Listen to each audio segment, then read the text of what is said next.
By the way, I'm a magician, so I automatically know psychology. So therefore, I know how to turn a girl on looking like this. All you have to do is know the psychology of it, and you can turn her on, no problem. Just like this. You gotta reverse it. But seriously, I think a light switch is connected to a girl's head. All you have to do is flip the switch, and immediately she wants to go to bed with you. Sleep together. It's Filipino culture. You know, relatives sleep together on the same bed because of lack of beds.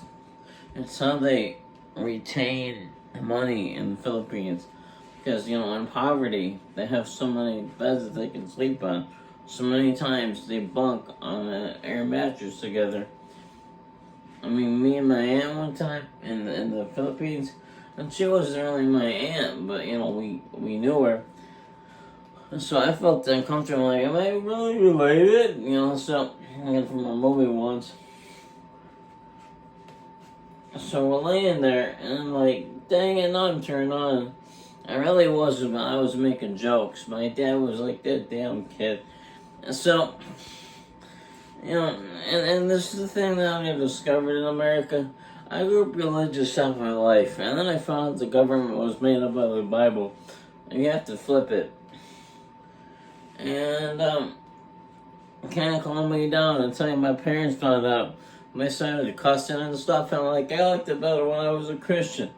And so, it's because I'm used to it. I grew up religious, you gotta understand that. So now whenever I have a goddamn swear word come to my mind, I'm like, that's not right. But you can't meet this stuff. It's in the Bible, goddamn things. And it's the most honest and pure book to ever live. But seriously, who the heck wrote the Bible? God did, apparently. But you gotta understand, it's weird some of the stuff that's in there. Like, for example, Noah's Ark. People believe this stuff because it's true, clever. But you gotta understand, from back to back, it's holy. I tell you what, I think God puts the stars in the Bible and still fake those. But the thing about Noah's Ark, a guy gets convinced by God that there's going to be a flood that hasn't happened, that hasn't rained in years, first of all. And it's the participation, I don't know. I don't know. I'm trying to think of a Family Guy joke, but I can't think of it. Condensation, that's it.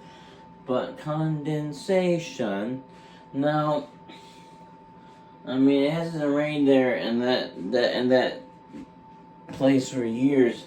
And God's warning of a flood that's gonna come, that's gonna flood the whole earth. And I was like, I don't believe you, but I'm gonna build this boat you're talking about. If you've ever been to the Ark Encounter, you know how big the thing was.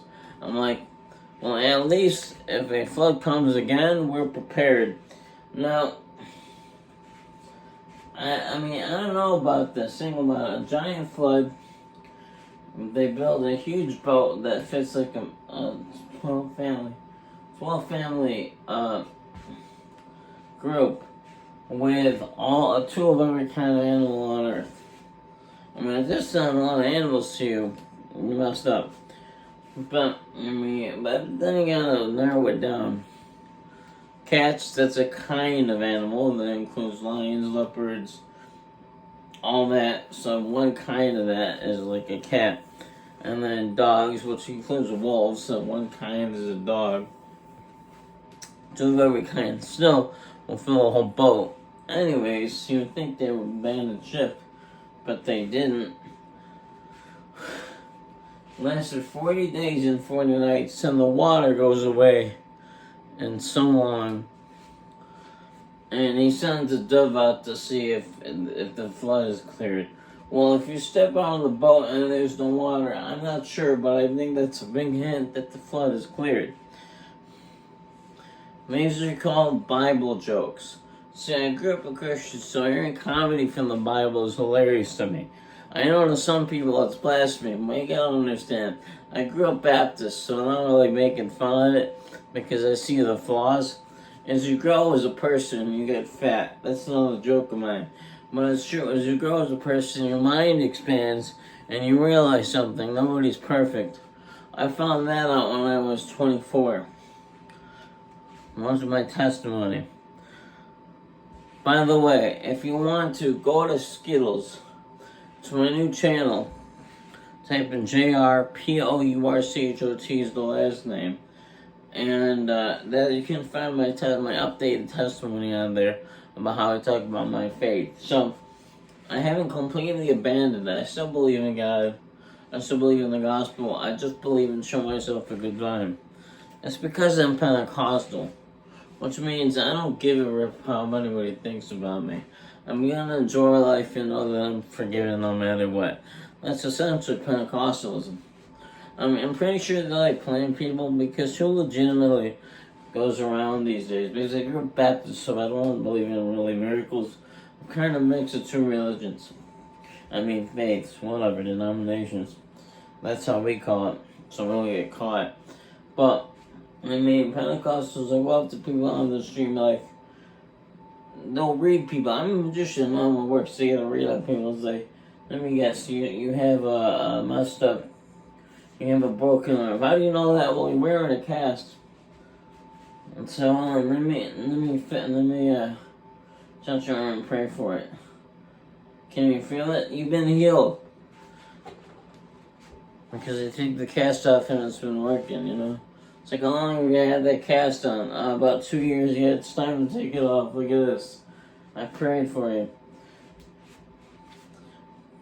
And I like making fun of Pentecostals because they like to play. They like to have a good time. So it's a test. If you're Pentecostal and you didn't laugh at that joke, it's probably because you go to Mark Driscoll's church. Anyways, that's all I got. Hope you have a good day. Peace.